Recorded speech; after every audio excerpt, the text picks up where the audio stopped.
Las batallas de la guerra civil las libraron enormes ejércitos a un precio muy alto. Hay escenas que pueden perturbar al espectador. Utilice su criterio. La nación se está destruyendo con la misma pasión que se construyó. La batalla más violenta librada jamás en territorio estadounidense se inicia accidentalmente por una escaramuza. Los dos ejércitos se enfrentan en un pequeño pueblo de Pensilvania. Pronto habría 50.000 bajas entre muertos, heridos y desaparecidos. Esta es la historia de 8 hombres que lucharon aquí. De los 3 días que cambiaron el destino de la nación.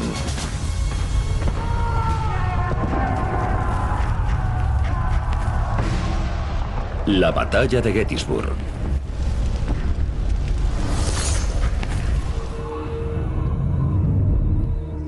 Han pasado 2 años desde el inicio de la guerra civil y el ejército confederado invade el norte. Un grupo de reconocimiento de los rebeldes se encuentra con resistencia de la Unión al oeste de Gettysburg. Hay una escalada bélica descontrolada.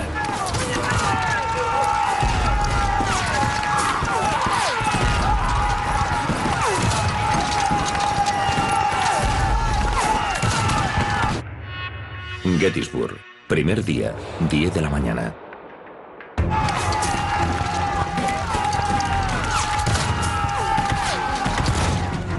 El teniente coronel Rufus II, de 24 años, comanda el 6º Regimiento de Wisconsin, de la Brigada de Hierro. Son las tropas de élite del ejército de Potomac. 420 voluntarios de la frontera occidental. Se enfrentan a los confederados en Antietam. Son duros y avezados en la lucha. Los confederados los doblan en número, pero Dawes y sus hombres consiguen hacerlos huir.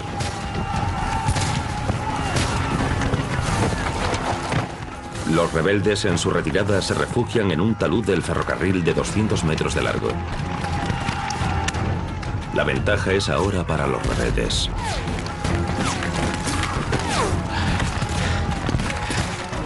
Al principio me pareció una maniobra de retirada, pero me sacó del error el fuego intenso que empezaron a lanzar sobre nosotros desde su refugio del talud. La retirada no entra en los cálculos de Dawes. El heroísmo le viene de familia. Su tatarabuelo, William Dawes, cabalgó con Paul Revere. De toda la gente a la que no querríamos enfrentarnos en un campo de batalla, destacan Rufus Dawes y sus hombres. Eran soldados duros. Dawes era duro. Y lo más importante, tenía experiencia. Nada puede sustituir eso en el campo de batalla. ¡Carguen!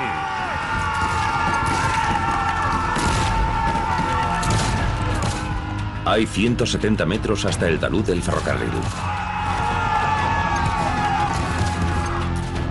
Dawes perderá un hombre por cada metro avanzado. El terreno que dejamos atrás está cubierto de hombres agonizantes que se hunden en las tinieblas de la muerte.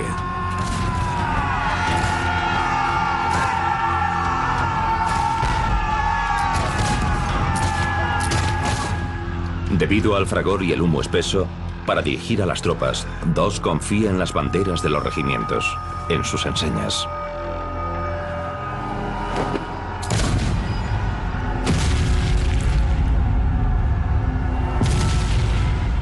Pero las banderas son un imán para el fuego enemigo.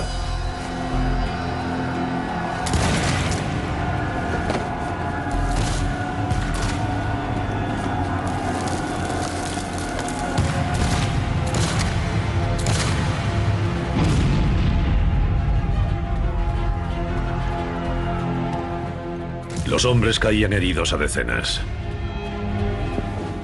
Pero los muchachos se apiñaban a derecha e izquierda de las enseñas y seguían avanzando.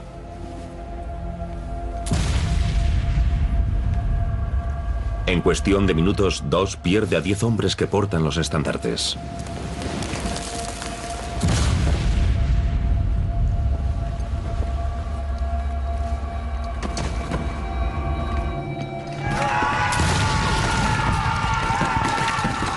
Finalmente, los hombres de su brigada de hierro consiguen hacerse con la bandera confederada.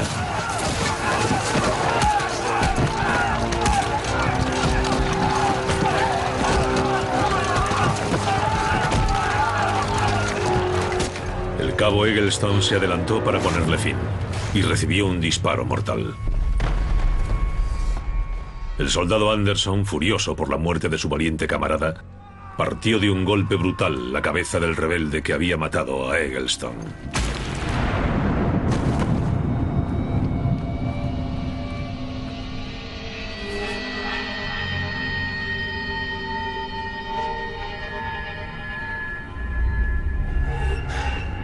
El cabo Francis Waller aprovechó el tumulto para capturar la enseña rebelde.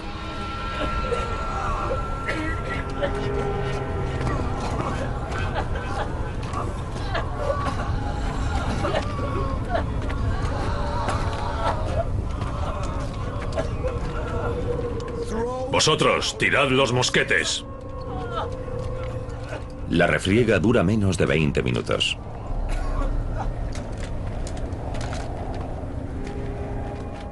Hay 600 rebeldes muertos, heridos o desaparecidos. Dawes pierde casi la mitad de sus hombres. Dawes era uno de esos pocos soldados que son capaces de ver con claridad en medio del caos. Capaces de encontrar un propósito. Entiende que su presencia debe ser una inspiración para los soldados.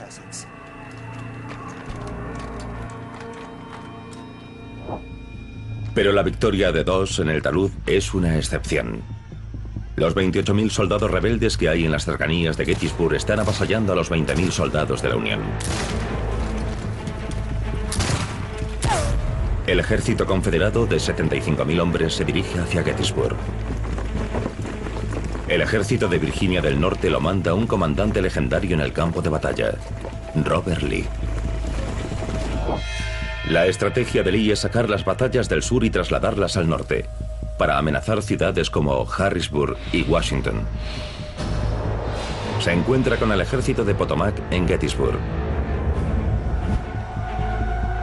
Aquí es donde lucharán. Si buscamos Gettysburg en el mapa, parece casi una rueda de carro, con el pueblo en el centro y todos los radios que salen en distintas direcciones. Robert Lee y sus tropas acabaron en Gettysburg, pero no era eso lo que habían previsto que sucediese. La batalla comenzó accidentalmente por culpa de los caminos, y se intensificó hasta convertirse en la más grande jamás librada en el hemisferio occidental. El ejército de Lee, tras una serie de victorias en el sur, invade el norte en el punto culminante de su fortaleza. Hay una palabra que resume las sensaciones de Robert Lee camino de Gettysburg: confianza. Veían el final del túnel, sabían que una victoria en el norte podría suponer el final de la guerra. El momento era en el 63. Lee lo sabía y no quería dejarlo pasar.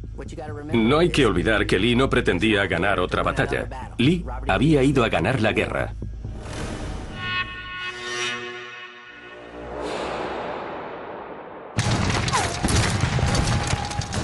Las tropas de la Unión reciben una paliza en el extremo norte de Gettysburg. El 11º cuerpo es lo único que se interpone entre el pueblo y los ataques rebeldes.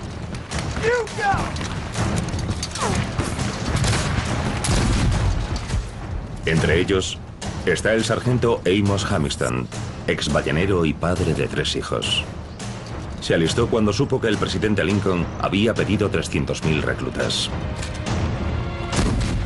Amos Hamilton era como muchos soldados de la Unión, con un gran amor por su familia y su hogar, pero también muy comprometidos con el ejército y con su nación. Hace 6 semanas recibió un balazo en las costillas en Chancellorsville.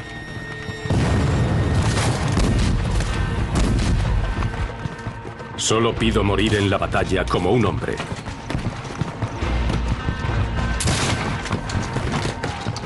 Odio la idea de morir aquí como un perro.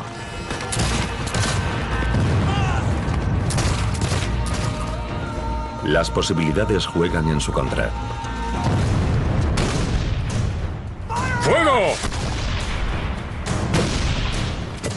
El enemigo del 11º cuerpo en la colina que domina el pueblo es el teniente general Dick Ewell, recientemente nombrado por Lee. Es un hombre tenaz, excéntrico e irreverente. Ewell perdió la pierna izquierda el verano pasado luchando contra la Brigada de Hierro en la segunda batalla de Bull Run. Ahora busca venganza. Stonewall Jackson, el legendario lugarteniente de Robert Lee, había muerto un mes antes en el campo de batalla. Ewell era su sustituto. Tenía mucho que demostrar.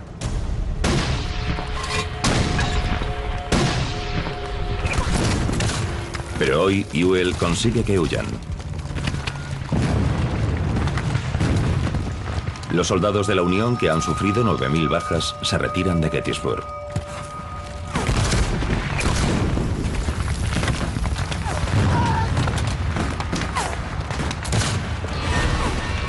Hamilton tiene órdenes de cubrir la retirada.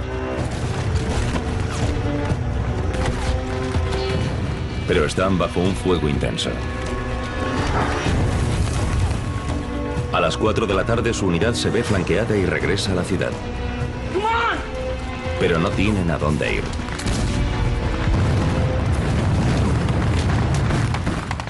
Las tropas confederadas de Ewell se despliegan por toda la ciudad.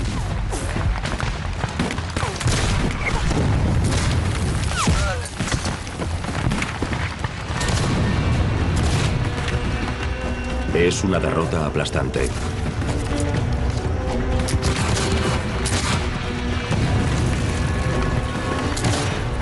Amos Hamilton está rodeado. Tiene que luchar por su vida.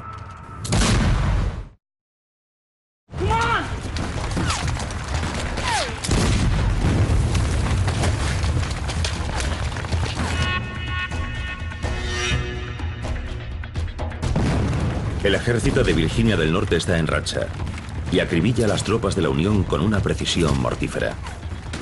Tras 10 horas de combate se retiran los unionistas, con 9.000 bajas entre muertos y heridos. Los rebeldes están cerca de la victoria que ansía Lee. Todas las batallas que libra Lee, todas las victorias que logra, o que no logra, van dirigidas a la destrucción del ejército de Potomac. Ha subido la apuesta sin un efecto estratégico. Lee sabe que el reloj avanza, quiere perseguirlos para poder destruirlos. El sargento Amos Hamilton pone en riesgo su vida cubriendo la retirada de la Unión. Mientras las tropas confederadas invaden la ciudad. De los 270 hombres del regimiento de Hamilton, todos salvo 18 acaban muertos, capturados o heridos.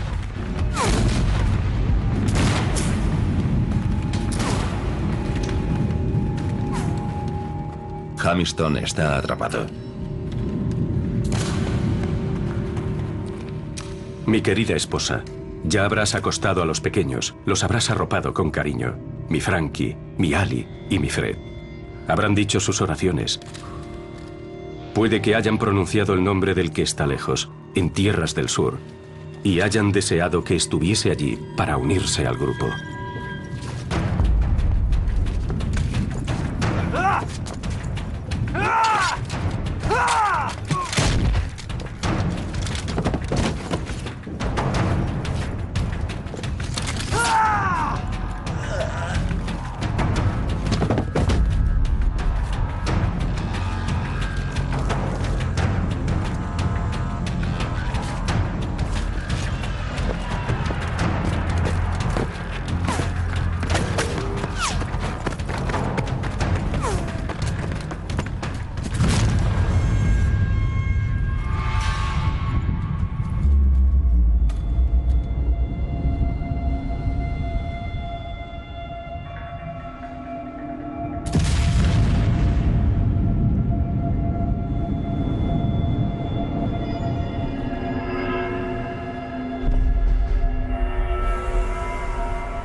¿Cuándo tendrá fin esta rebelión?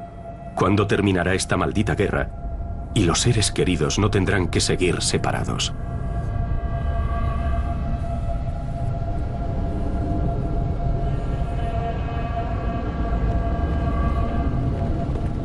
Los aterrorizados habitantes de Gettysburg se esconden donde pueden. incluso en la caja fuerte del banco. Otros huyen ante la llegada de los rebeldes.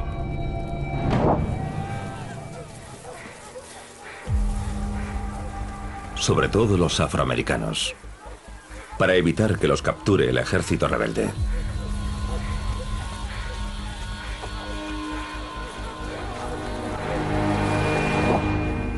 A 10 kilómetros al norte de la línea Mason-Dixon está el ferrocarril subterráneo de Gettysburg, una red de casas seguras para los esclavos fugitivos que huían al norte.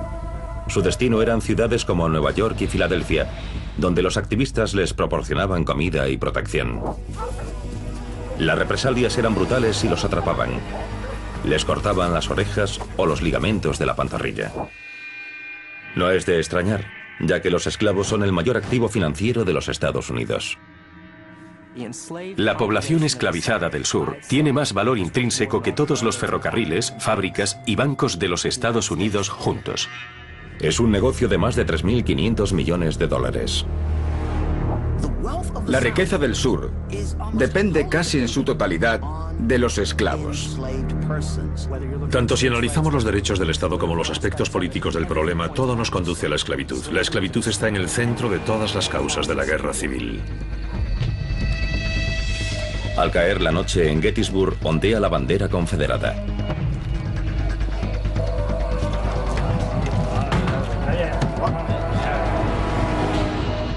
Los edificios públicos se transforman en improvisados hospitales para afrontar el torrente de heridos. Fanny Bueller, madre y ama de casa, atiende a los soldados heridos de la Unión poniendo en peligro a su familia. Jamás había visto un grupo de hombres más feos, con los uniformes sucios y hechos jirones, sin sombreros, sin zapatos, con llagas en los pies. Me compadezco de ellos con todo mi corazón. Hasta ahora el sangriento asunto de la enfermería había sido cosa de hombres. Pero durante la guerra civil fueron 20.000 las mujeres que se comprometieron a cuidar de los heridos. Una enfermera de la Unión, Clara Barton, fundaría la Cruz Roja. Los soldados rebeldes van de puerta en busca de los soldados de la Unión escondidos por toda la ciudad. Lee no tiene sitio para los prisioneros. Durante la guerra se capturan tantos que ambos bandos cumplen un código de honor. Los prisioneros liberados juran no volver a la batalla hasta que no haya un intercambio oficial. La liberación es simple. Te doy un trozo de papel que dice no vuelvas a luchar y si te cojo luchando, entonces te pasará algo grave. Después lo que se hace es que se reúnen en un lugar neutral hombres de nuestro ejército y hombres de vuestro ejército. Intercambiamos soldados igual que los niños se cambian cromos. Te cambio 3 generales por 4 coroneles y 9 tenientes por 15 soldados. El castigo por infringir la condicional es la muerte.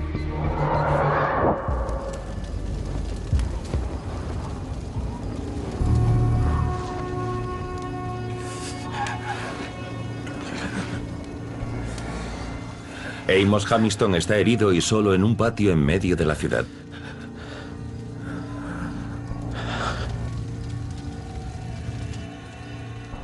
Coge un ambrotipo.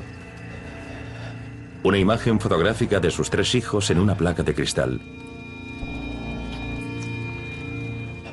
Un regalo de su esposa cuando se fue a la guerra.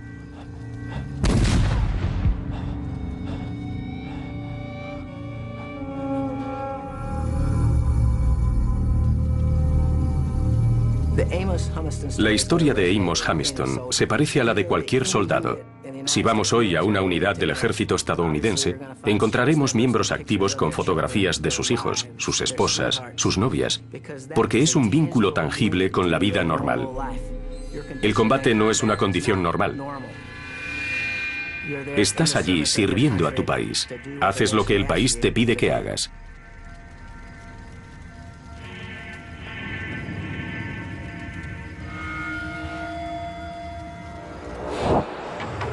Pero tanto el norte como el sur suben las apuestas.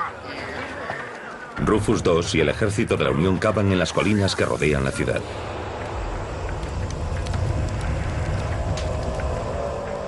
Es aquí donde se ganará o se perderá la batalla de Gettysburg.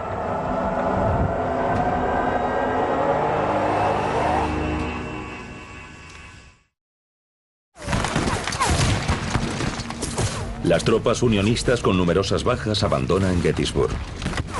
Dejan la ciudad bajo control confederado. Podría parecer que el primer día de batalla fue una gran pérdida para la Unión. Recibieron una paliza, pero el combate intenso que hubo al norte y al oeste de la ciudad, la resistencia de algunos en las calles de Gettysburg, permitieron que ocupasen las posiciones elegidas. Se retiraron a una serie de colinas cercanas de unos 250 metros de alto.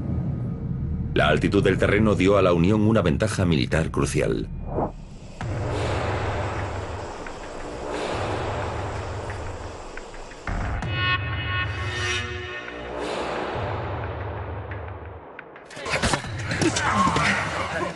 Rufus II y lo que queda de su brigada de hierro cavan en Culp's Hill. Utilizan una nueva arma, la bala. Están construyendo parapetos. Una forma de fortificación que se remonta a los romanos.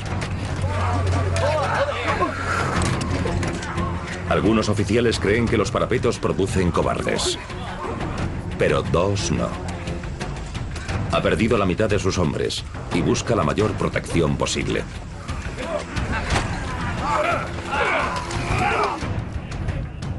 Abajo, Ewell tiene órdenes de Robert Lee de ocupar las colinas de Cemetery y Culp, pero con pocas bajas si es factible. Ewell decide esperar los refuerzos. Es una decisión de gravísimas consecuencias. Levanta la vista. Ve la cantidad de trabajo que hay allí arriba. Sus hombres están cansados de la marcha que han hecho desde la última batalla librada. Y hubo algo que le llevó a decir, no lo haré, o ahora no puedo hacerlo. Pero al final del día, su comandante y él mismo estarían decepcionados. Los confederados lo pagarán durante los 3 días siguientes. Es uno de los grandes y sí de la batalla. De haber ocupado y controlado Culp's Hill, el ejército de la Unión habría tenido que irse y la batalla se habría librado en otro lugar, quizá con menos ventajas para los yanquis.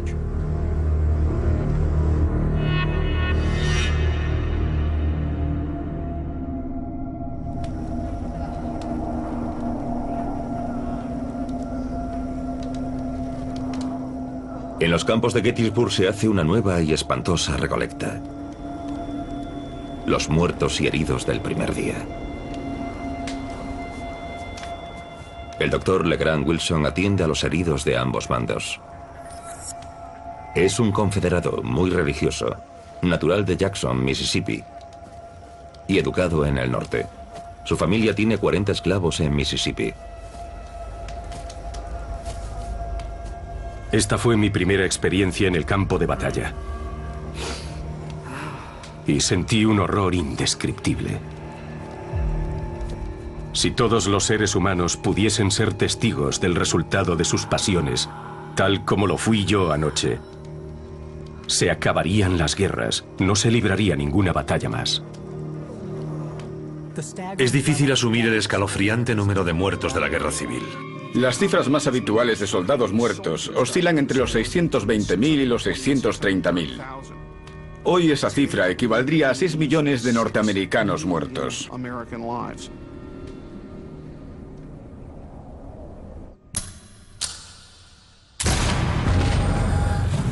Hubo una innovación que hizo esta guerra tan mortífera, la bala Minié. El 90% de los soldados atendidos por Wilson son por heridas de bala Minié. Tiene una base hueca y muescas para estabilizar el vuelo y conseguir más alcance y precisión.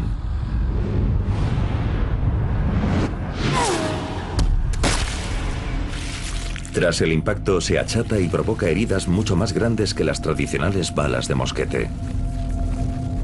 Esa deformada bala hace añicos los huesos, cuyas astillas destrozan el cuerpo. Las muescas de la bala transportan bacterias letales que provocan gangrena.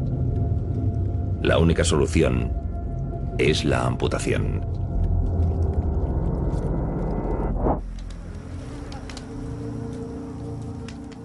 Los afroamericanos hacen de camilleros. Algunos esclavos aprovechan la invasión para huir. Al final de la guerra son 500.000 los esclavos que han huido al norte. 150.000 de los cuales se alistaron en el ejército de la Unión.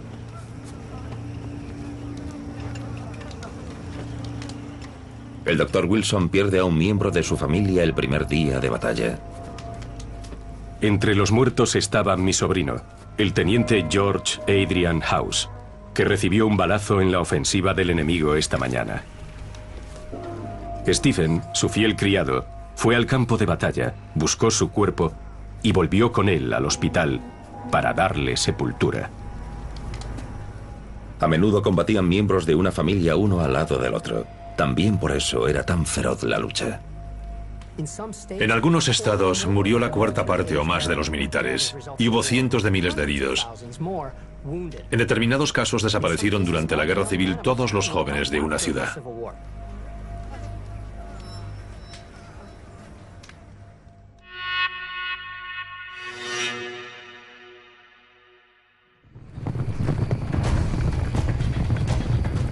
Las colinas de las afueras de Gettysburg.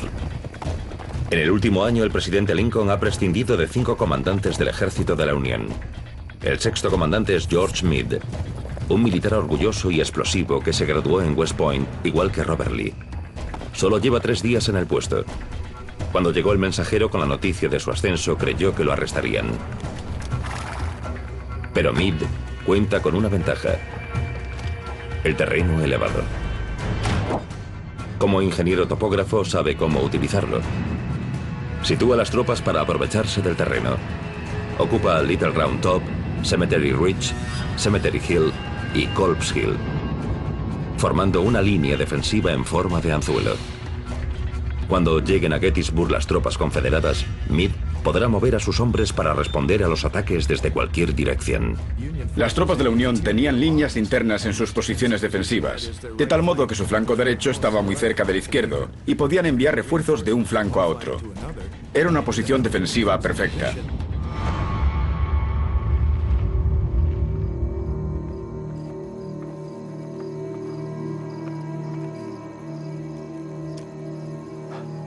Las tropas rebeldes de la ciudad no se fijan en Amos Hamilton.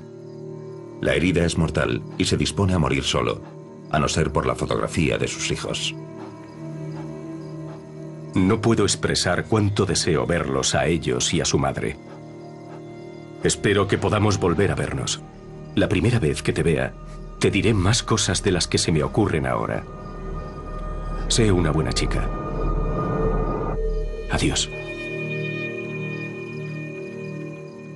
Amos Hamilton muere desangrado y sin identificación.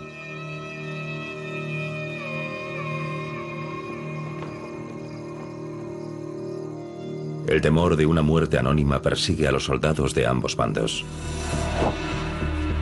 Algunos cosen el nombre en el uniforme. Faltan 40 años para las placas de identificación. Durante la guerra desaparecerán 400.000 soldados en combate. Es imposible imaginarse la magnitud de la muerte, del sufrimiento. Es imposible imaginarse una carnicería de tal calibre.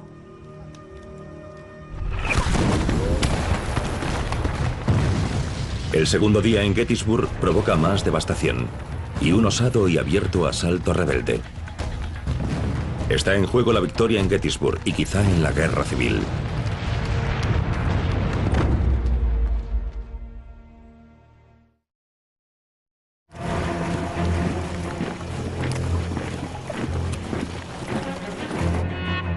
Gettysburg, segundo día, 12 de la noche.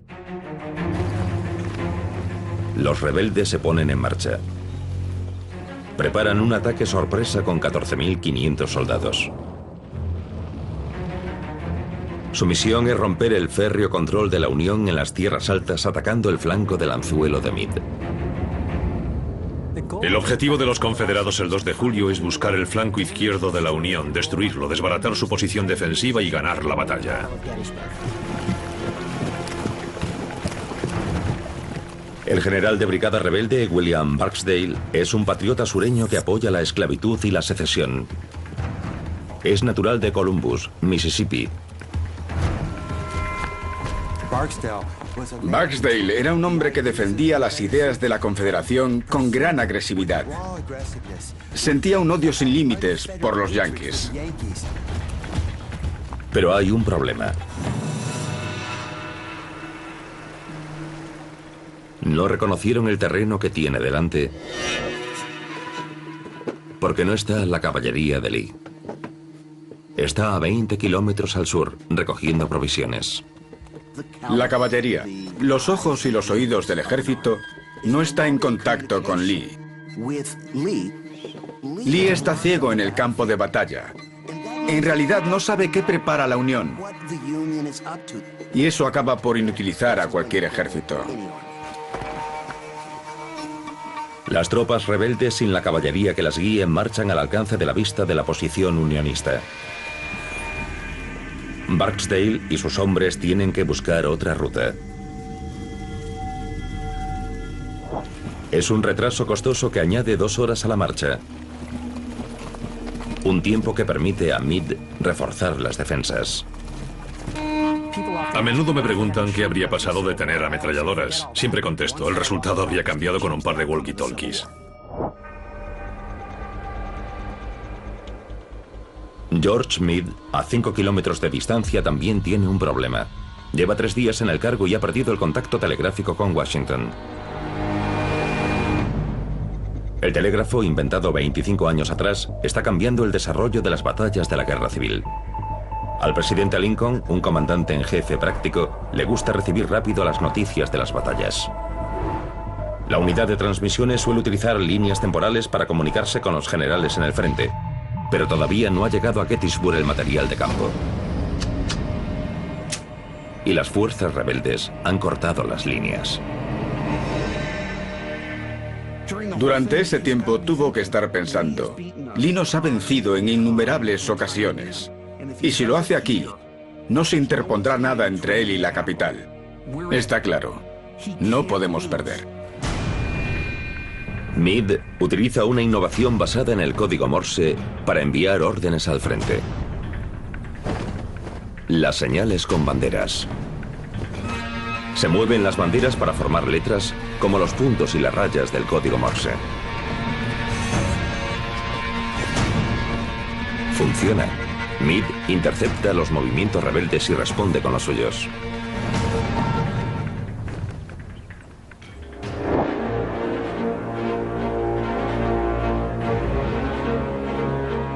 Mientras tanto, en Culp's Hill, Rufus II aguarda con lo que queda de su brigada de hierro. Ayer masacraron a los rebeldes en el talud del ferrocarril.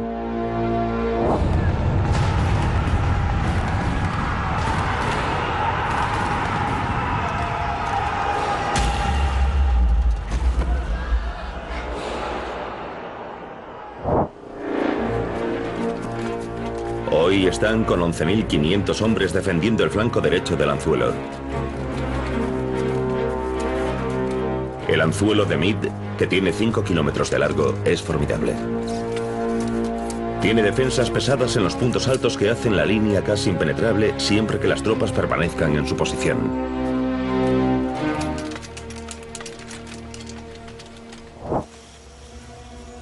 Pero hay un comandante de la Unión que no sigue las órdenes de Meade. El general Dan Sickles. Un bribón adinerado y artero. Tras haber sido absuelto del asesinato del amante de su esposa utilizando la primera alegación de locura temporal en la historia del país, se irá de Gettysburg con mayor fama. Dan Sickles solo se preocupaba de Dan Sickles. Si algo no le beneficiaba o le ayudaba, no le interesaba. Carecía de experiencia militar, pero supo utilizar el dinero, la influencia y el poder para crear su propio regimiento.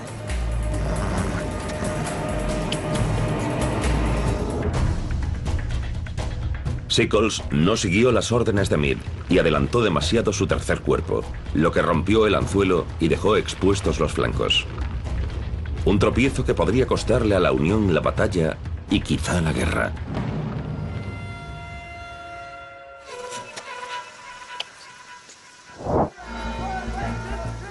Las fuerzas rebeldes alcanzan por fin su posición con varias horas de retraso.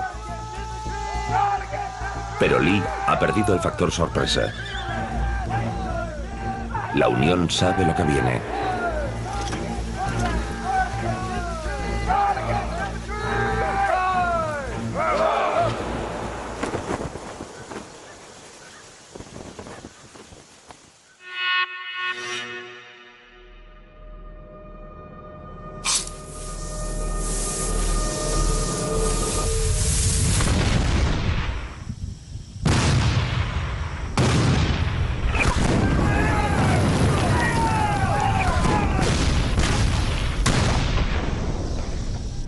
En Colps Hill, 2 oye que comienza el asalto. En este momento se rompió por fin el fragor de la batalla. Tronaron al unísono los cañones y los mosquetes. Las tropas rebeldes en oleadas lanzan uno de los épicos ataques de la guerra civil.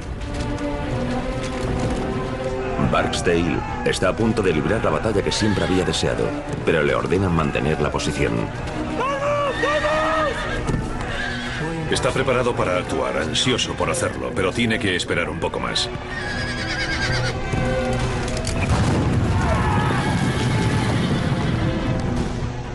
El plan es coger 10 brigadas confederadas y atacar con ellas, de 2 en 2. Una brigada se lanza contra el enemigo. Entre 15 y 30 minutos después interviene la siguiente y luego otra y otra. Son batallas que quedan grabadas para la historia. Devil's Den, Little Round Top, Whitfield, Peach Orchard y Cemetery Ridge.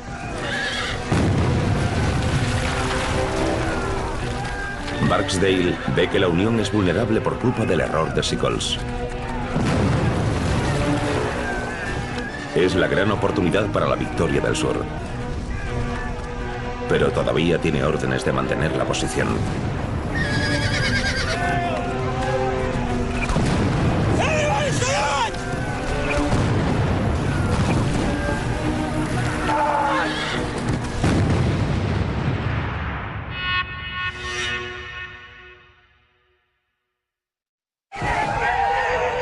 Han pasado 60 minutos y el regimiento de Barksdale sigue esperando. El aire se llena con gritos de los rebeldes. Cada unidad tiene un sonido único, feroz, salvaje y aterrador.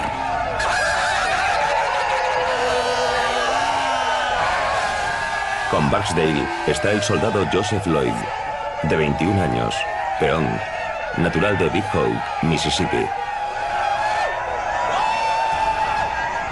Como portador del estandarte es una pieza codiciada para los tiradores de la Unión.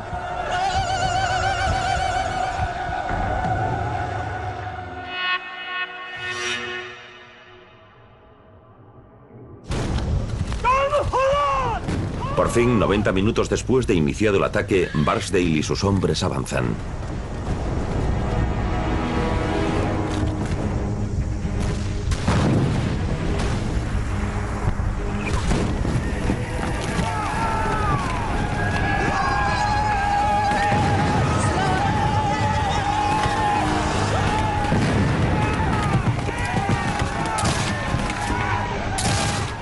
Se lanzan hacia la posición de Sickles bajo el fuego enemigo.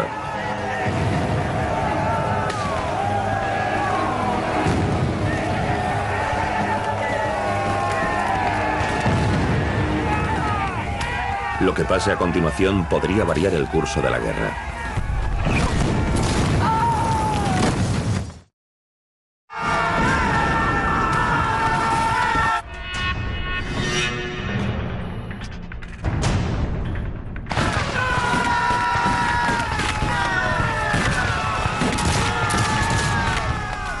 William Barksdale y su brigada de Mississippi, llenos de adrenalina y seguros de su causa, atacan por fin. Estos 1.600 hombres forman parte de una ofensiva general.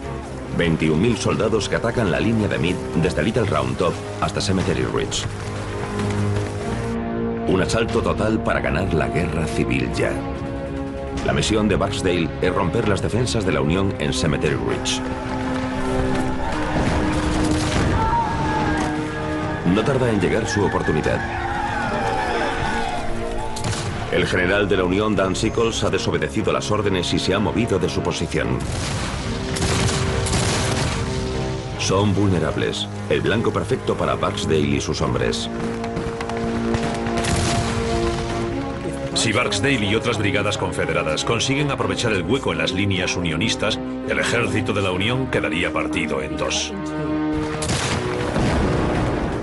Las tropas de Barksdale son imparables y apabullan a los hombres de Sickles.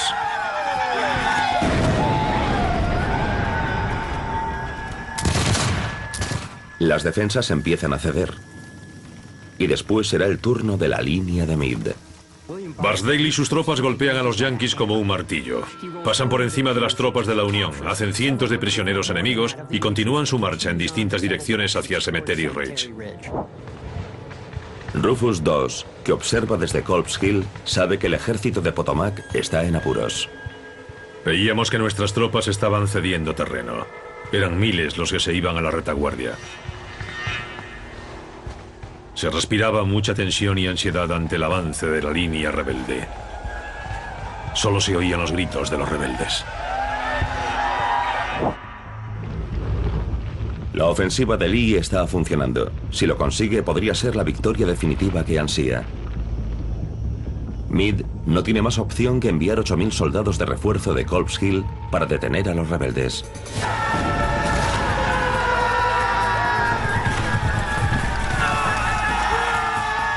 Barksdale y Lloyd siguen avanzando hacia Cemetery Ridge. Recorren 550 metros bajo una lluvia de fuego enemiga.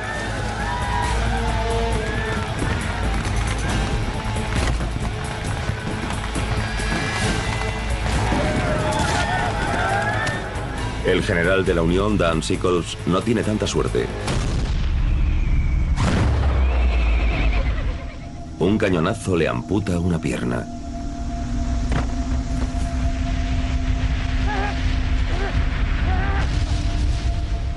Un oficial yanqui bromea. Son malas noticias para Sickles, pero buenas para la Unión.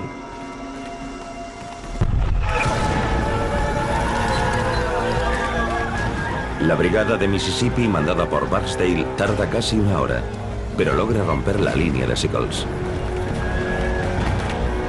Las tropas de la Unión huyen. Los hombres de Barksdale se aproximan a Cemetery Ridge y acarician la victoria. Pero se encontrarán con 20 cañones de la Unión a 350 metros de distancia, capaces de hacer 2 disparos por minuto.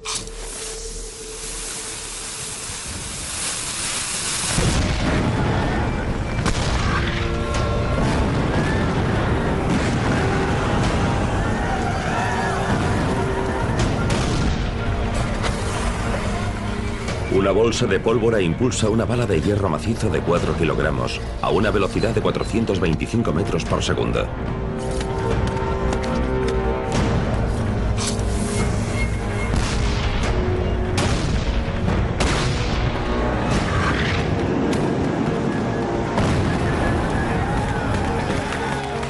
A esta distancia, Barksdale y Lloyd acabarán destrozados. Barksdale resulta gravemente herido durante el ataque. Le dan en el muslo izquierdo. Es una herida peligrosa que sangra abundantemente.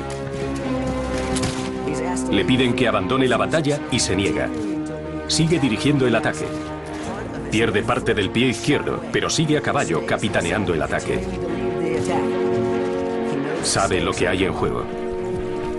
La brigada de Mississippi está a punto de atravesar las líneas de la Unión cuando los refuerzos de Meade se lanzan sobre Barksdale y Lloyd.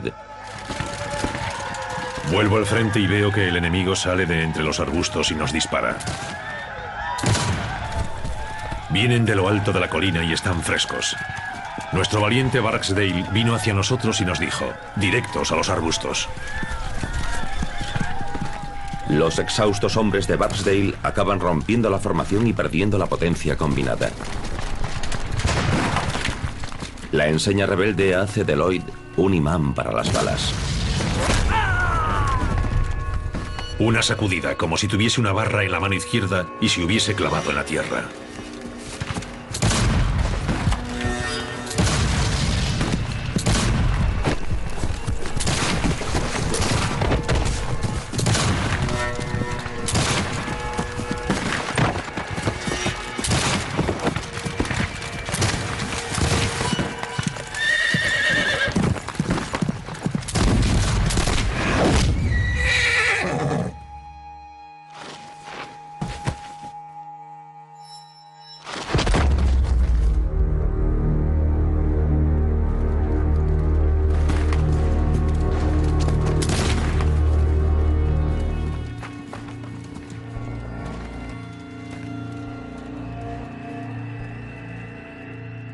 Las tropas de la Unión nos pasan por encima. Uno de ellos me hace un cabestrillo para el brazo. y me desea suerte.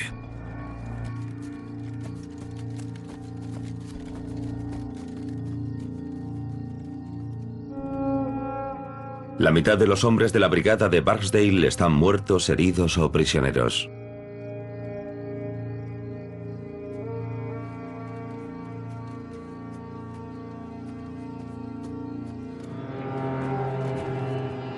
Lloyd se encuentra por casualidad con su comandante herido. Oí un lamento a mi derecha. Me giré y era el general Barksdale.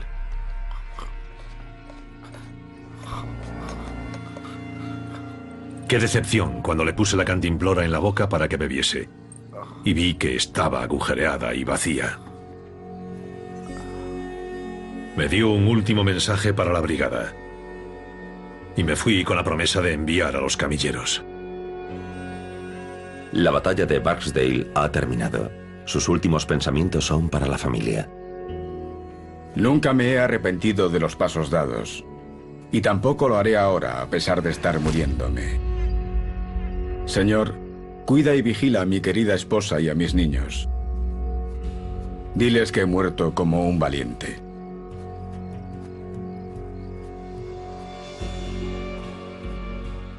Es posible que pensase, voy a poner fin a la guerra.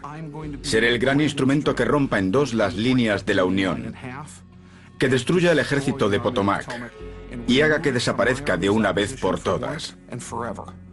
La actuación de sus hombres fue extraordinaria y a punto estuvieron de tener éxito. El anzuelo de Meade ha resistido y se acaba la ofensiva. Para el general confederado Longstreet fueron las 3 mejores horas de batalla libradas jamás por 2 ejércitos. Hay 16.000 muertos, heridos o desaparecidos entre los 2 bandos. Pero el segundo día todavía no ha terminado. Meade ha retirado hombres de Culp's Hill para detener a los rebeldes. Cae la noche y allí solo hay 1.400 defensores de la Unión. Es una oportunidad que los confederados no dejarán pasar. Es su momento.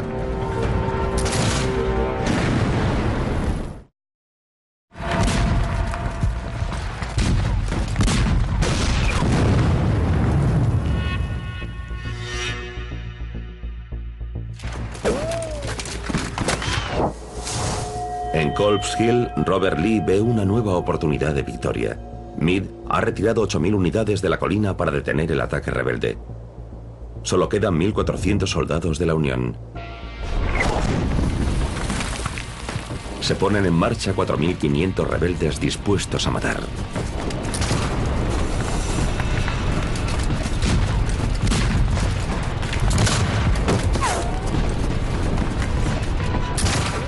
En el ataque rebelde a Culp's Hill participa el soldado Risley Howard, de 33 años, con esclavos a su cargo, de una importante familia de Maryland, natural de Baltimore. Su abuelo luchó con Washington en la Revolución. Ahora él lucha para dividir la nación que crearon ellos. Para disgusto de Howard, Maryland se alineó con el norte.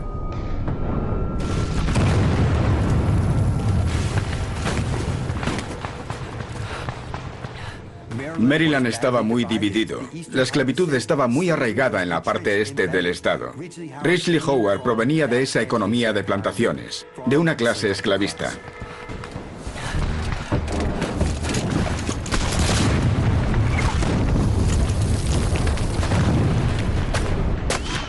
Howard y los rebeldes de Maryland atacan las defensas cavadas por la Unión en la colina. Los primeros parapetos están a 350 metros.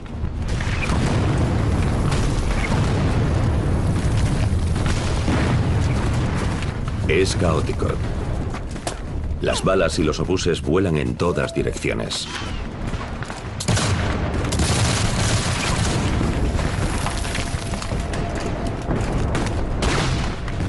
Había soldados federales atrincherados tras parapetos hechos de troncos, rocas y tierra.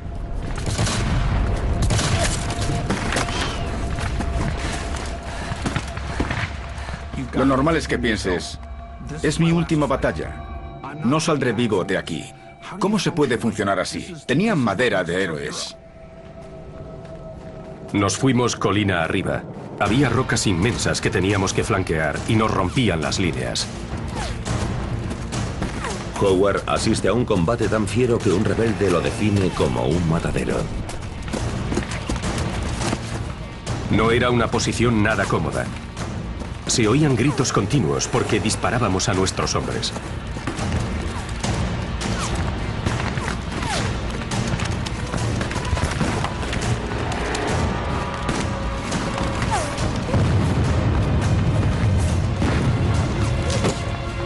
Los rebeldes recorren el primer trecho de Culp's Hill, pero tienen muchas bajas. El premio lo merece. Detrás de Culp's Hill está Baltimore Pike, la principal ruta de aprovisionamiento y retirada de la Unión. Si los confederados conquistan Culp's Hill y controlan ese punto, el ejército de la Unión tiene que irse. Tras 2 días de batalla, los hospitales de campaña están repletos de heridos de ambos bandos. El soldado Joseph Lloyd está en uno, a punto de perder un brazo. Le acompaña el ayudante negro de Barksdale, que tiene 23 años. Durante la guerra civil, por cada soldado muerto en combate, morirán 2 de enfermedad tras recibir atención médica. La solución más rápida para casi todas las heridas en las extremidades es la amputación. La medicina está en pañales, pero disponen de anestesia. Hace poco que se descubrió el cloroformo y se administra morfina con profusión. También hay 4.000 litros de whisky. LeGrand Wilson, el cirujano confederado, lleva un día entero atendiendo a los heridos. El paciente puede estar sentado en una silla o en el borde de la cama mientras le pongo el torniquete. Un ayudante le sostiene la mano mientras otro lo agarra por el antebrazo.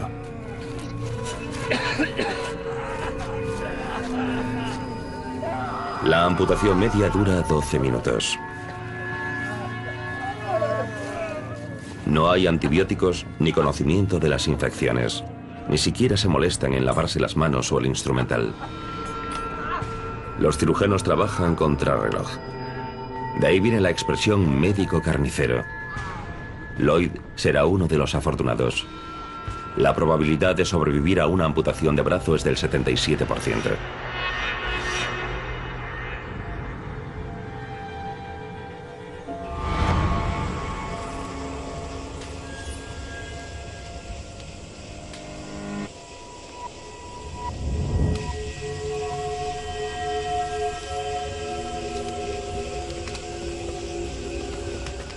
Rufus II y sus hombres están entre los defensores que quedan en Culp's Hill.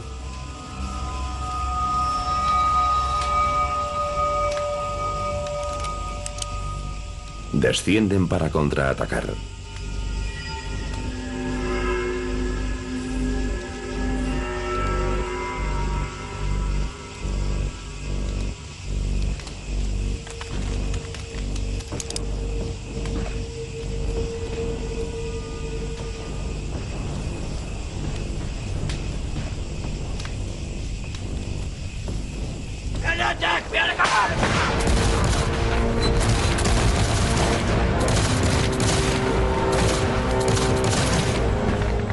Cuando nos acercamos a los parapetos, a nuestra derecha sonaron los mosquetes de la Unión.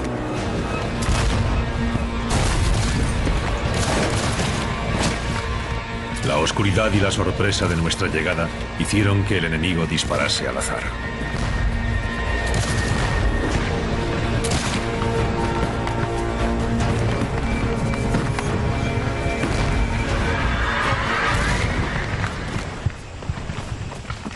Dos y sus hombres ganan la escaramuza. Pero son la excepción, igual que el primer día.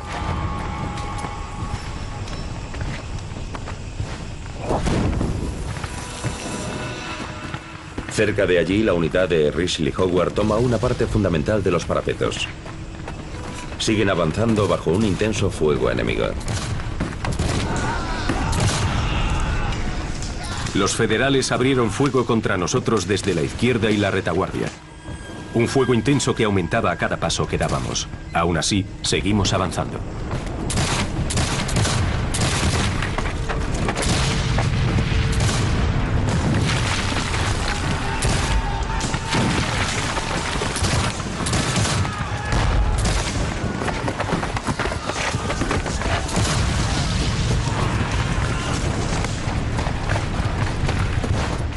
Están solo a 450 metros de Baltimore Pike, una posición que amenazaría todas las líneas de la Unión.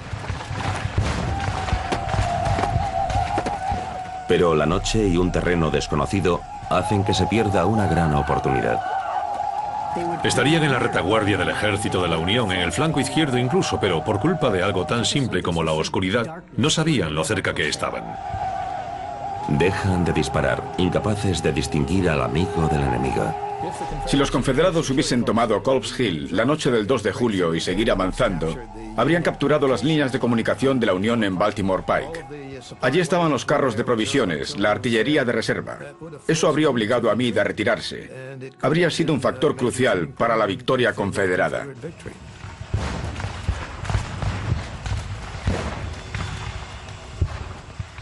Mientras se van apagando los combates en Culp's Hill, la Unión gana un tipo diferente de batalla. Su recién creada agencia de espionaje, el Departamento de Información Militar, trata de descubrir los planes bélicos de Lee.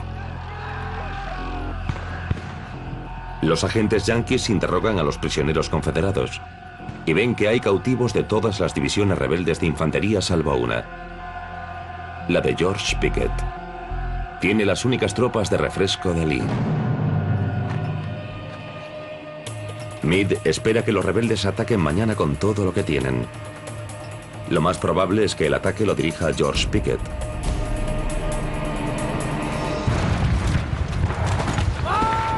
Mañana, Risley Howard se enfrentará a sus vecinos de Maryland en un combate a muerte.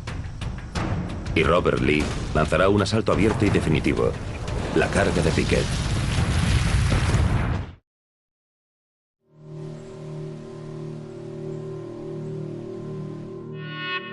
Gettysburg, tercer día, 5 de la mañana.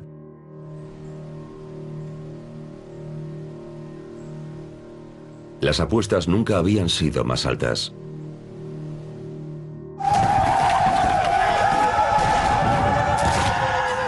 Ayer, Robert Lee estuvo cerca de lograr la victoria. Las tropas confederadas atacaron el flanco izquierdo de la Unión y casi lo atraviesan. Robert Lee sabe que estuvo cerca, pero no hubo premio. El general Meade está un poco nervioso. Sabe que fue una victoria apretada, que evitó el desastre por poco. Las tropas rebeldes ganan terreno en el trecho inferior de Culp's Hill y se disponen a amenazar las líneas de retaguardia de la Unión. Meade envía refuerzos. Una de esas brigadas la manda el coronel James Wallace. Adinerado y con estudios, también natural de Maryland. Es el único coronel de la Unión que tiene esclavos. ¡Un médico, rápido! Durante la Revolución, su abuelo y el de Risley Howard lucharon en el mismo regimiento. Hoy, los dos naturales de Maryland se enfrentarán entre sí. Maryland, como otros estados fronterizos, estaba dividido entre dos lealtades. Sus habitantes tuvieron que elegir uno de los dos bandos. Maryland es uno de los 5 estados fronterizos que permanecieron leales a la Unión, pero la esclavitud es legal. Las posturas a favor y en contra son apasionadas. Las tropas federales ocuparon Baltimore durante la guerra para evitar el levantamiento confederado.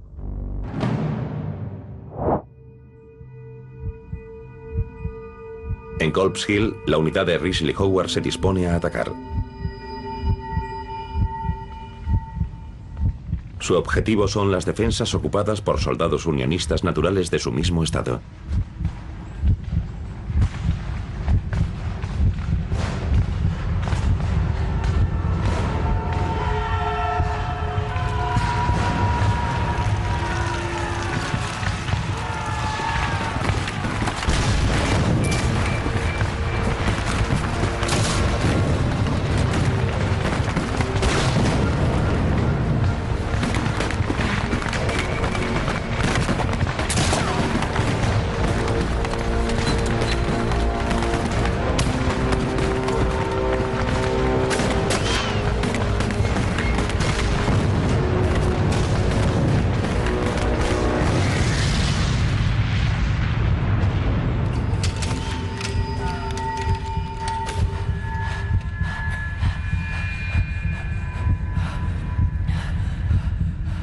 Parecía que los hombres sintiesen la solemnidad de la ocasión, que entendiesen la desesperada naturaleza del ataque que se avecinaba.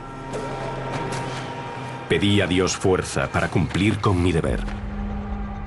Anoche los rebeldes superaban a los defensores de la Unión 3-1. Hoy la situación ha dado la vuelta.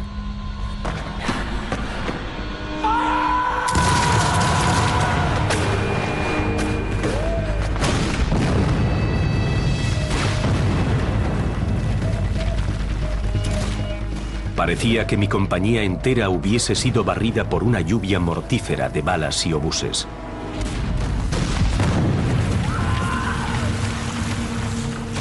Es como si se apoderase de mí un demonio. Solo pensaba en una cosa: vengar a mis camaradas.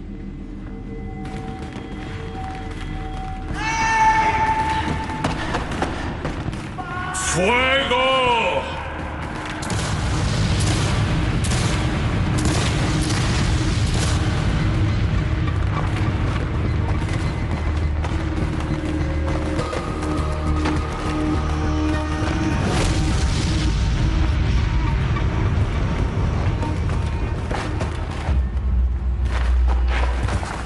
Howard recibe un balazo del primer regimiento unionista de Maryland. Noté una quemadura en el muslo, como si se concentrase en un punto toda la sangre de mi cuerpo. Es difícil de saber, pero estoy convencido de que los federales nos dispararon a propósito mientras estábamos tendidos en el campo de batalla. Le dieron a un soldado que estaba a mi izquierda, y a mí me dieron en la cadera. Las heridas en la cadera son casi siempre mortales. Esperaba que cada momento fuese el último, así que me recompuse. Doblé los brazos sobre el pecho y aguardé a que llegase mi hora. El tiempo se ralentiza mientras Risley Howard se dispone a morir.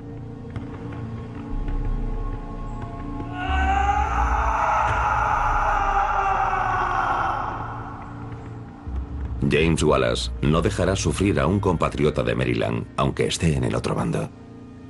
El primer confederado de Maryland que vimos estaba hecho añicos. Con gran tristeza juntamos a nuestros viejos amigos y conocidos para atenderlos con todo el cuidado.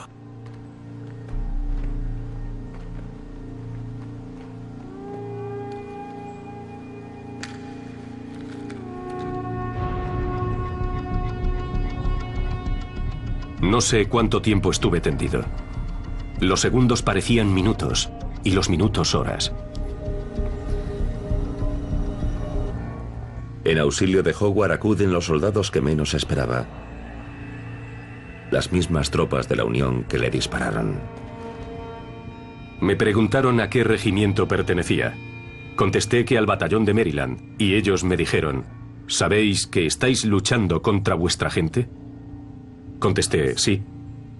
Y pensamos acabar con ellos.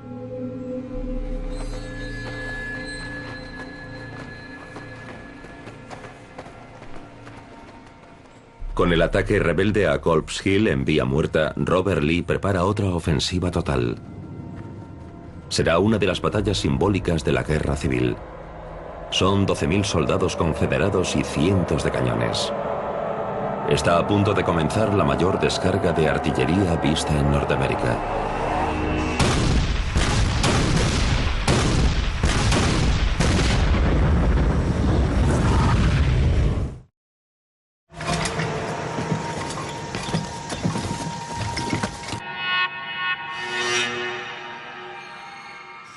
Tras 2 días de ofensivas y contraofensivas, Robert Lee se dispone a lanzar el ataque que decidirá la batalla de Gettysburg y el rumbo de la guerra.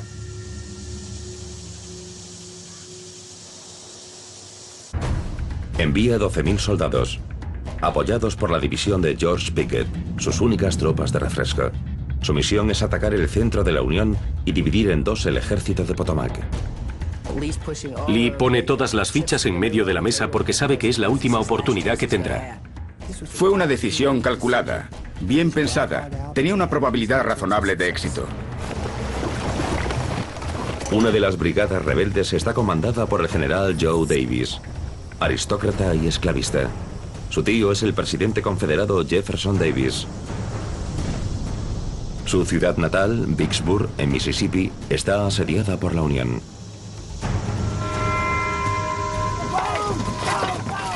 Para debilitar las defensas unionistas, los confederados montan 160 cañones. Una línea de artillería de 3 kilómetros de largo. Enfrente hay 100 cañones de la Unión. Hay 30 grados y una humedad brutal. ¡Fuego!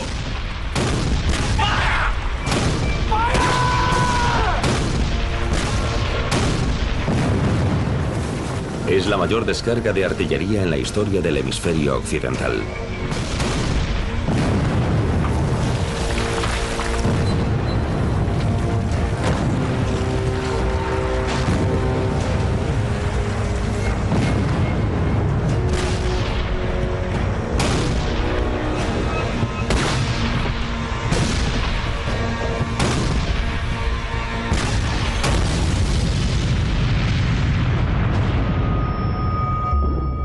El ruido sacudiría los órganos internos,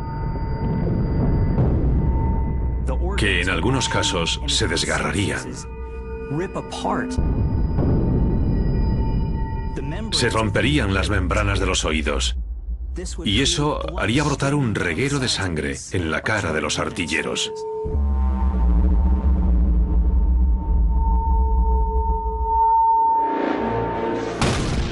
La descarga de la artillería se oyó en Harrisburg, Pensilvania, a 65 kilómetros de distancia. ¡Alto el fuego! Los comandantes de la Unión ordenan silenciar los cañones para hacer creer a Lee que ha destruido la artillería unionista. A las 3 de la tarde también se detiene la artillería confederada. Un silencio inquietante se apoderó del campo de batalla. Era un día sin viento y seguía presente el humo de la artillería. Los yanquis esperaban un ataque brutal de los sureños, y los sureños sabían lo que iban a hacer, a qué se iban a enfrentar. Debió ser un momento intenso mientras se cruzaban sus miradas.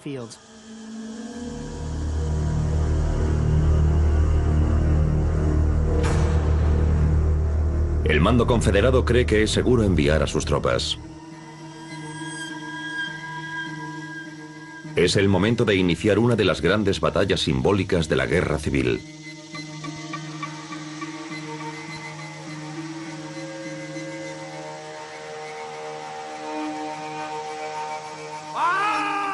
Joe Davis y sus hombres avanzan como parte de una ofensiva rebelde que tiene 1,5 kilómetros de longitud.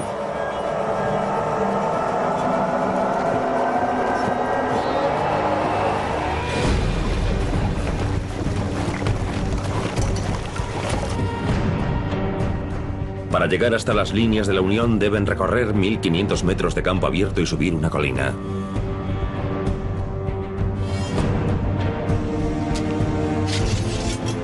Pero los líderes confederados ignoran que la artillería de la Unión aún tiene mucha potencia de fuego. Solo están esperando a que los rebeldes se pongan a tiro.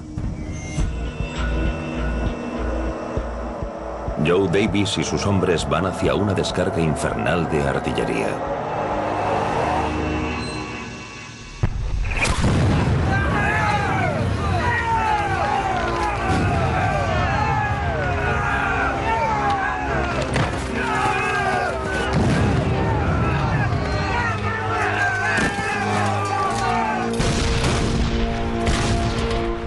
Primero está el cañón reglamentario, fabricado con varias capas de hierro forjado de 12 centímetros. Es un cañón duro y fiable, inventado solo hace 2 años y diseñado con un calibre estriado de 7,5 centímetros para aumentar el alcance y la precisión. Este cañón dispara proyectiles que explotan al impactar y obuses con metralla que revientan en el aire sobre la cabeza de los enemigos.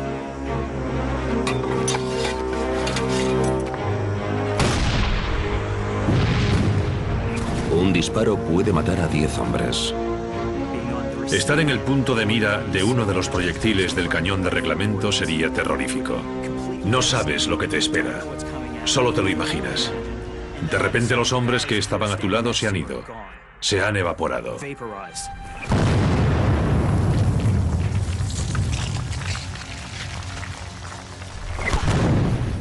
Detenerse en campo abierto para disparar es un suicidio.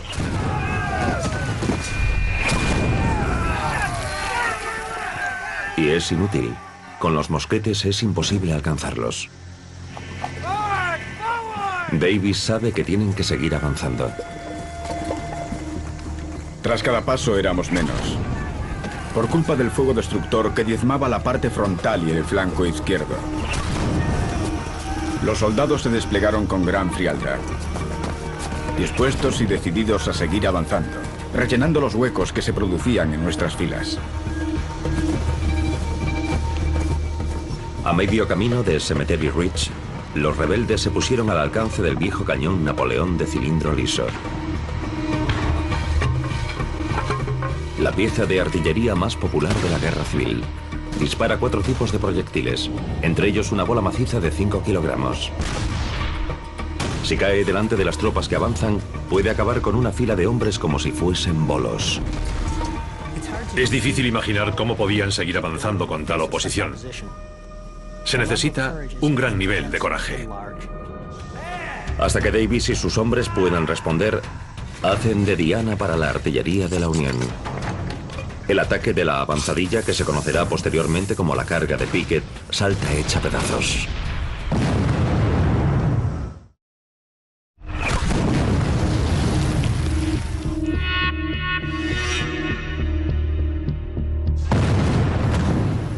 La ofensiva de Lee se aproxima a las tropas enemigas en Cemetery Ridge. La artillería de la Unión los está masacrando. Es el momento de la verdad en Gettysburg para ambos ejércitos. Joe Davis y sus hombres están a 350 metros de la artillería unionista, al alcance de los proyectiles de metralla.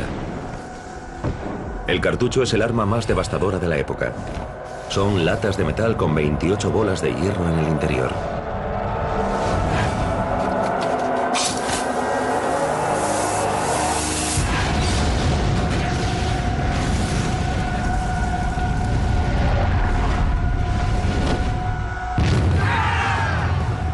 Cuando explota el cartucho, lanza las bolas de hierro sobre las tropas a cientos de metros por segundo. Los cartuchos hacen de ese cañón una escopeta gigante. Es capaz de aniquilar a 20 hombres de una sola vez o más. Los hombres quedan destrozados. Cabezas, piernas, brazos. Para los otros soldados era desmoralizador ver el resultado.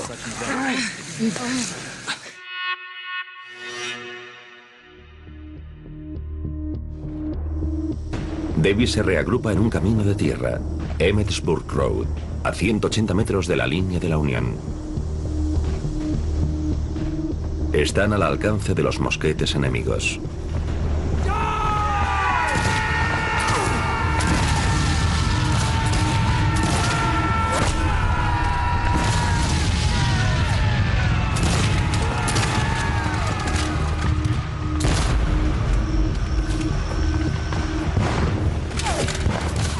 En una cerca que usan para protegerse reciben más de 800 disparos de rifle.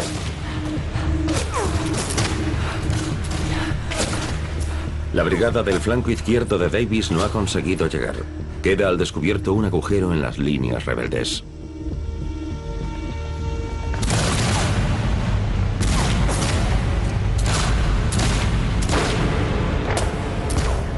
Unos cuantos hombres llegan con Davis a las líneas de la Unión y colocan la bandera en un muro. Es un gesto valiente pero inútil.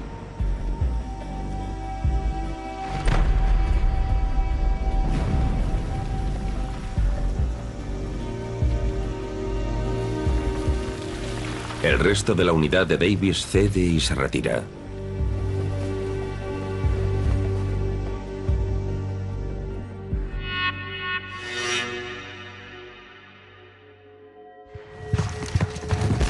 Las tropas rebeldes dirigidas por George Pickett consiguen abrirse paso a través de las líneas de la Unión y saltan el muro. Los tiradores de la Unión disparan a quemarropa.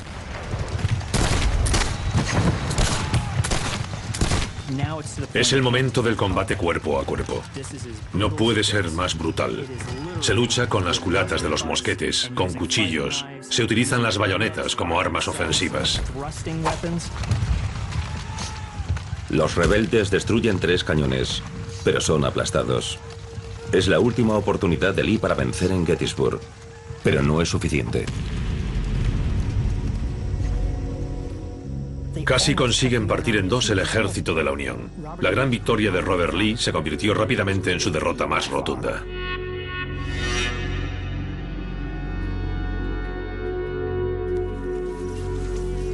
Las fuerzas rebeldes se retiran. Se ven obligados a volver sobre sus pasos, a recorrer el mismo terreno por el que avanzaron con tanta valentía. Más de la mitad de los hombres que iniciaron la carga de Pickett están muertos, heridos, cautivos o desaparecidos. Lee pierde en Gettysburg la 1/3 parte de su ejército. Es la batalla más sangrienta librada en suelo norteamericano. Hay más de 50.000 bajas. La osada invasión del norte por parte de Robert Lee ha fracasado.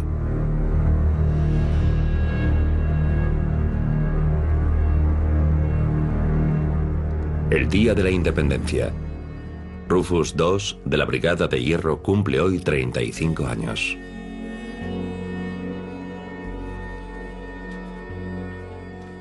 ¡Qué cumpleaños tan solemne!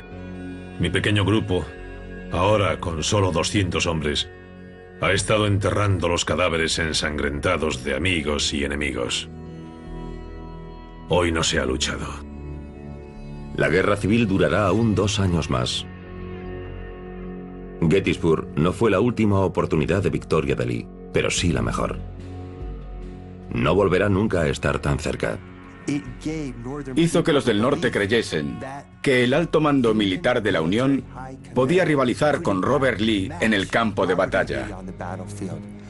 Nadie pensó que se acercase el final de la guerra, pero en el norte, muchos sacaron de Gettysburg la esperanza de que el viento podía cambiar y soplar a su favor.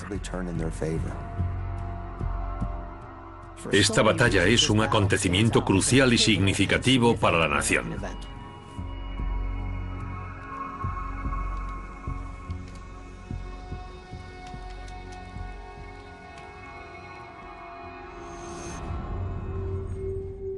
Rufus II dejó el ejército en 1864 con síntomas semejantes a los del síndrome de estrés postraumático. Su hijo Charles llegaría a ser vicepresidente de los Estados Unidos bajo el mandato de Calvin Coolidge. Cuando Joe Davis despertó, supo que Ulysses Grant había conquistado Vicksburg, su ciudad natal. Cayó gravemente enfermo, pero siguió al pie del cañón. Acompañó a Lee a Appomattox para firmar la rendición del sur.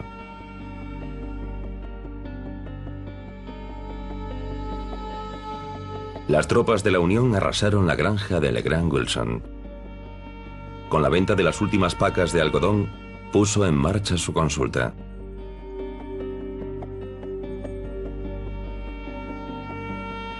Risley Howard se recuperó de las heridas y volvió a la guerra. En 1864 perdió una pierna en Cold Harbor. La leyenda dice que su fantasma sigue en su casa de Baltimore.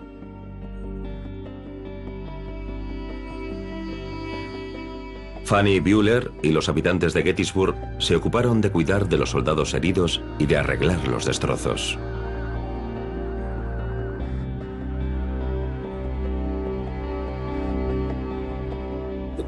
La ciudad de Gettysburg estuvo meses inundada de heridos. El olor de la muerte persistió allí durante semanas, durante meses. Los horrores posteriores a esa batalla no tuvieron parangón en la guerra. Una niña encuentra a un soldado muerto en un patio. No tiene identificación, pero se aferra a una fotografía de 3 niños grabada en cristal. La imagen se hace famosa y se publica en muchos periódicos. El misterio del soldado desconocido cautiva la imaginación de todos. Al cabo de 4 meses, una mujer de Nueva York reconoce a los niños y resuelve el misterio. El soldado es Amos Hamilton. Ella es la viuda. Entierran a Hamilton en un nuevo cementerio que está en el campo de batalla de Gettysburg. El presidente Abraham Lincoln habla durante 2 minutos en su inauguración. Esta batalla y este discurso resonarán a través de los tiempos.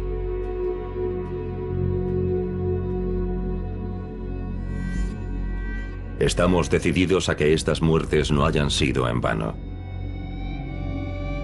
A que esta nación, con la ayuda de Dios, alumbre una nueva libertad, para que el gobierno del pueblo, por el pueblo y para el pueblo, no desaparezca de la faz de la tierra. Gettysburg fue un momento crucial en la guerra y decidió el futuro de América. Preservó una nación concebida en libertad y entregada a la idea de que todos los hombres nacen iguales.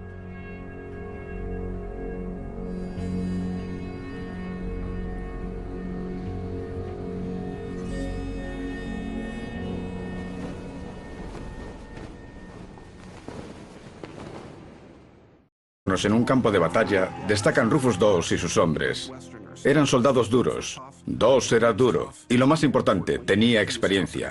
Nada puede sustituir eso en el campo de batalla. ¡Carguen!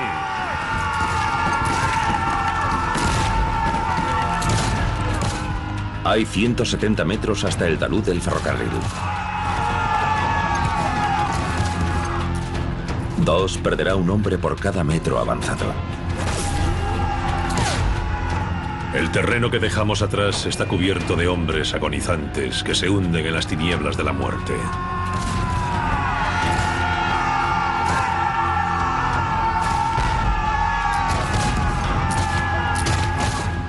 Debido al fragor y el humo espeso, para dirigir a las tropas, II confía en las banderas de los regimientos, en sus enseñas.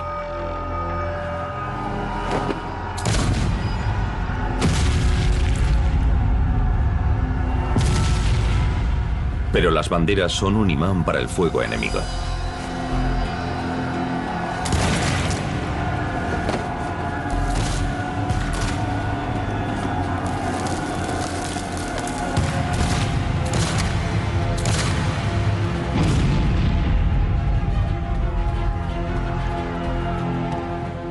Los hombres caían heridos a decenas. Pero los muchachos se apiñaban a derecha e izquierda de las enseñas y seguían avanzando.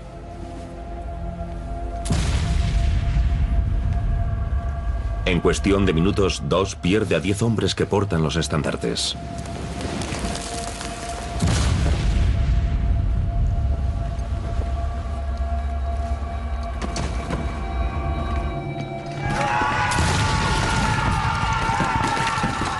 Finalmente, los hombres de su brigada de hierro consiguen hacerse con la bandera confederada.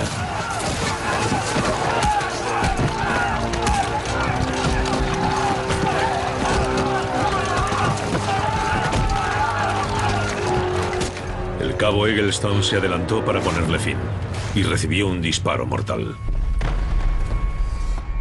El soldado Anderson, furioso por la muerte de su valiente camarada, partió de un golpe brutal la cabeza del rebelde que había matado a Eggleston.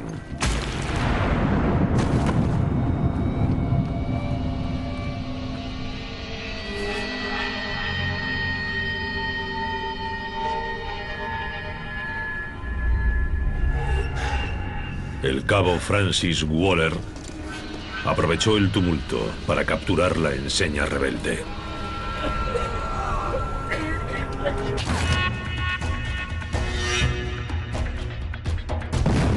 El ejército de Virginia del Norte está en racha y acribilla a las tropas de la Unión con una precisión mortífera. Tras 10 horas de combate se retiran los unionistas, con 9.000 bajas entre muertos y heridos. Los rebeldes están cerca de la victoria que ansía Lee. Todas las batallas que libra Lee, todas las victorias que logra, o que no logra, van dirigidas a la destrucción del ejército de Potomac. Ha subido la apuesta sin un efecto estratégico. Lee sabe que el reloj avanza, quiere perseguirlos para poder destruirlos.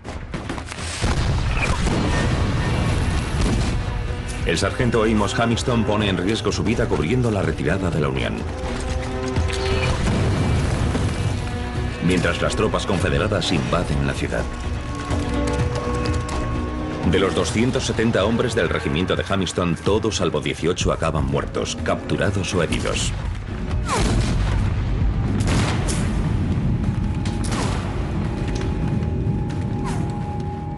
Hamilton está atrapado.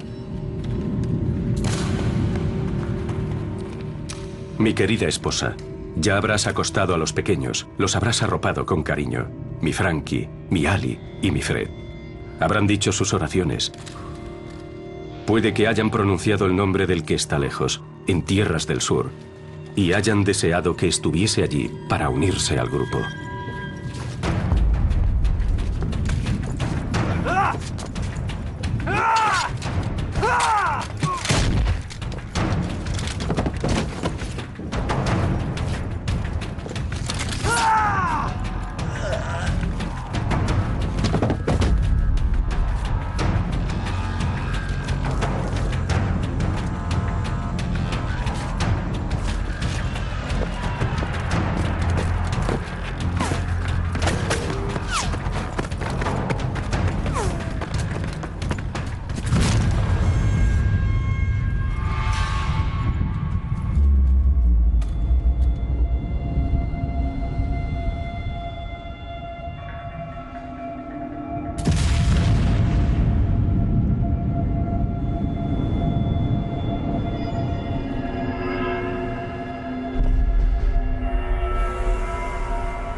¿Cuándo tendrá fin esta rebelión? ¿Cuándo terminará esta maldita guerra? Y los seres queridos no tendrán que seguir separados.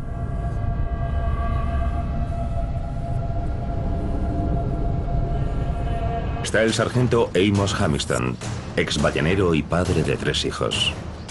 Se alistó cuando supo que el presidente Lincoln había pedido 300.000 reclutas.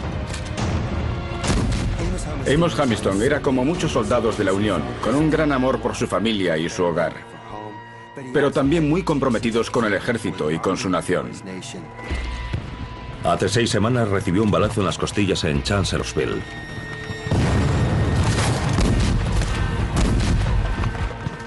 Solo pido morir en la batalla como un hombre.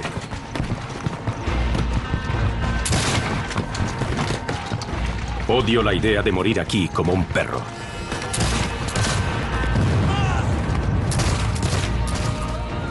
Las posibilidades juegan en su contra. ¡Fuego! El enemigo del 11º cuerpo en la colina que domina el pueblo es el teniente general Dick Ewell, recientemente nombrado por Lee. Es un hombre tenaz, excéntrico e irreverente. Ewell perdió la pierna izquierda el verano pasado luchando contra la Brigada de Hierro en la segunda batalla de Bull Run. Ahora busca venganza. Stonewall Jackson, el legendario lugarteniente de Robert Lee, había muerto un mes antes en el campo de batalla. Ewell era su sustituto. Tenía mucho que demostrar.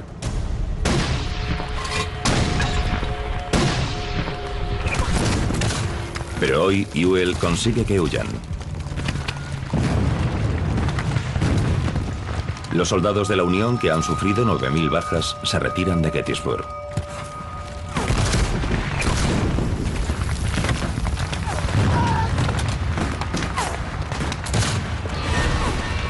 Hamilton tiene órdenes de cubrir la retirada.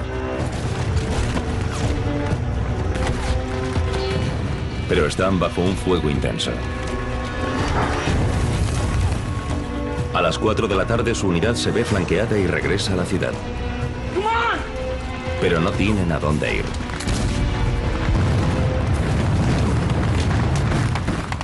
Las tropas confederadas de Ewell se despliegan por toda la ciudad.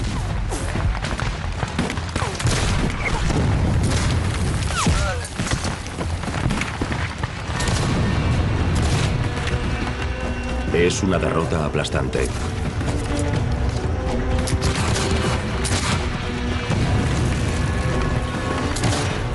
Amos Hamilton está rodeado.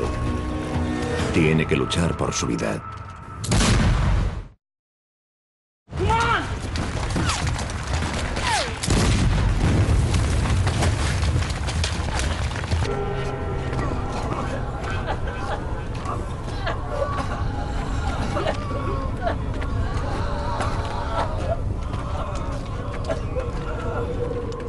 Vosotros, tirad los mosquetes.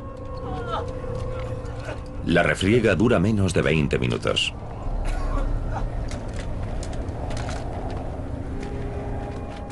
Hay 600 rebeldes muertos, heridos o desaparecidos. Dos pierde casi la mitad de sus hombres. Dos era uno de esos pocos soldados que son capaces de ver con claridad en medio del caos. Capaces de encontrar un propósito. Entiende que su presencia debe ser una inspiración para los soldados.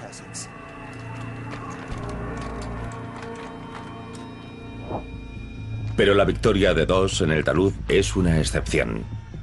Los 28.000 soldados rebeldes que hay en las cercanías de Gettysburg están avasallando a los 20.000 soldados de la Unión. El ejército confederado de 75.000 hombres se dirige hacia Gettysburg. El ejército de Virginia del Norte lo manda un comandante legendario en el campo de batalla, Robert Lee. La estrategia de Lee es sacar las batallas del sur y trasladarlas al norte, para amenazar ciudades como Harrisburg y Washington. Se encuentra con el ejército de Potomac en Gettysburg. Aquí es donde lucharán. Si buscamos Gettysburg en el mapa, parece casi una rueda de carro, con el pueblo en el centro y todos los radios que salen en distintas direcciones. Robert Lee y sus tropas acabaron en Gettysburg, pero no era eso lo que habían previsto que sucediese. La batalla comenzó accidentalmente por culpa de los caminos, y se intensificó hasta convertirse en la más grande jamás librada en el hemisferio occidental. El ejército de Lee, tras una serie de victorias en el sur, invade el norte en el punto culminante de su fortaleza. Hay una palabra que resume las sensaciones de Robert Lee camino de Gettysburg: confianza. Veían el final del túnel, sabían que una victoria en el norte podría suponer el final de la guerra. El momento era en el 63. Lee lo sabía y no quería dejarlo pasar. No hay que olvidar que Lee no pretendía ganar otra batalla. Lee había ido a ganar la guerra.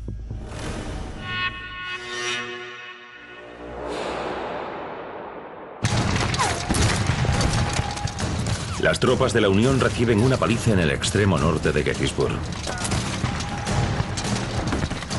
El 11º cuerpo es lo único que se interpone entre el pueblo y los ataques rebeldes.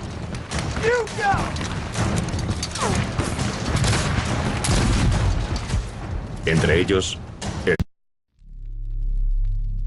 las batallas de la guerra civil las libraron enormes ejércitos a un precio muy alto. Hay escenas que pueden perturbar al espectador. Utilice su criterio. La nación se está destruyendo con la misma pasión que se construyó. La batalla más violenta librada jamás en territorio estadounidense se inicia accidentalmente por una escaramuza. Los dos ejércitos se enfrentan en un pequeño pueblo de Pensilvania. Pronto habría 50.000 bajas entre muertos, heridos y desaparecidos. Esta es la historia de 8 hombres que lucharon aquí. De los 3 días que cambiaron el destino de la nación.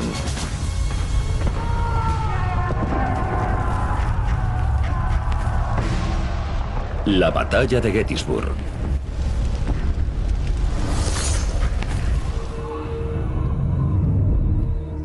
Han pasado 2 años desde el inicio de la guerra civil y el ejército confederado invade el norte. Un grupo de reconocimiento de los rebeldes se encuentra con resistencia de la Unión al oeste de Gettysburg. Hay una escalada bélica descontrolada.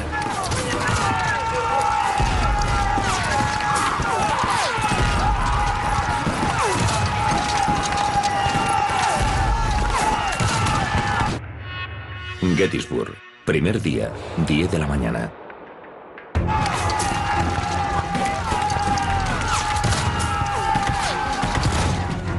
El teniente coronel Rufus Doss, de 24 años, comanda el 6º Regimiento de Wisconsin, de la Brigada de Hierro. Son las tropas de élite del ejército de Potomac. 420 voluntarios de la frontera occidental. Se enfrentan a los confederados en Antietam. Son duros y avezados en la lucha. Los confederados los doblan en número, pero Doss y sus hombres consiguen hacerlos huir.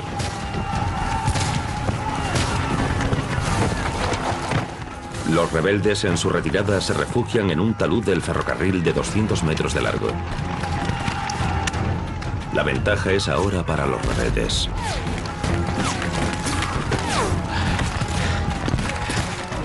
Al principio me pareció una maniobra de retirada, pero me sacó del error el fuego intenso que empezaron a lanzar sobre nosotros desde su refugio del talud.